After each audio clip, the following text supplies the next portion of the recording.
Nigerian joins us, co-founder of Market Rebellion. John, good to see you. So we rallied today, and this is kind of predictable. We've dealt with President Trump before. You get a threat, you get a tariff, you get it pulled back, and the market's up and down.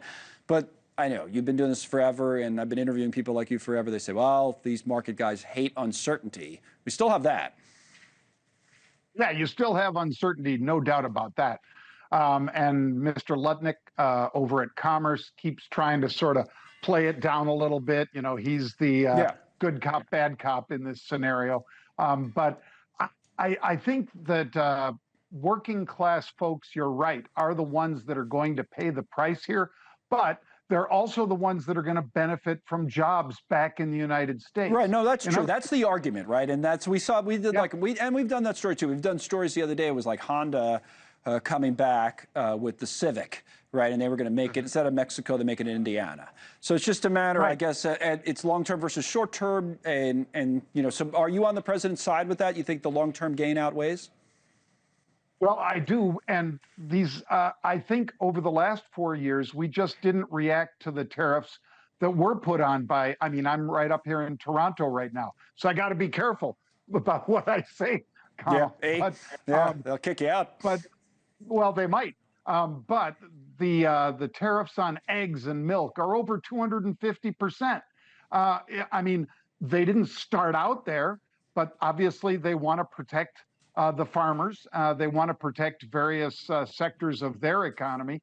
And we did not do tit for tat in the previous 4 years. So it just got bigger and bigger and bigger. And now the president's going after them. It could cost Canada and Mexico about 70 to 80,000 jobs. That's a lot of jobs. Tons, yeah. In two places. And that's only without the retaliatory escalation of these tariffs. So what I would watch is, yes, I do think it's a tax on the working class. There's no doubt about that. Right.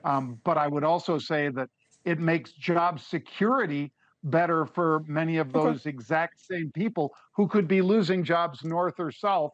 And we've got the basically what we used to call NAFTA. Now it's USMCA or whatever it is. Well, USMCA, but Trump negotiated that and kind of broke it, which was kind of interesting. So now, you know, he was the one who negotiated it.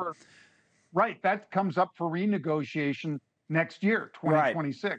So I think this is just a precursor to a lot of that. And depending on the damage done to either Mexico or Canadian economies, I think they'll be more willing to come to the table. And I think that's the way he's playing it right now. All right, be careful at the border. Put a hat on or something on your way out. So if you're good to see you, John. Cover up a little. John Nigerian, live from Canada. Interesting that he's there, right? Always good to have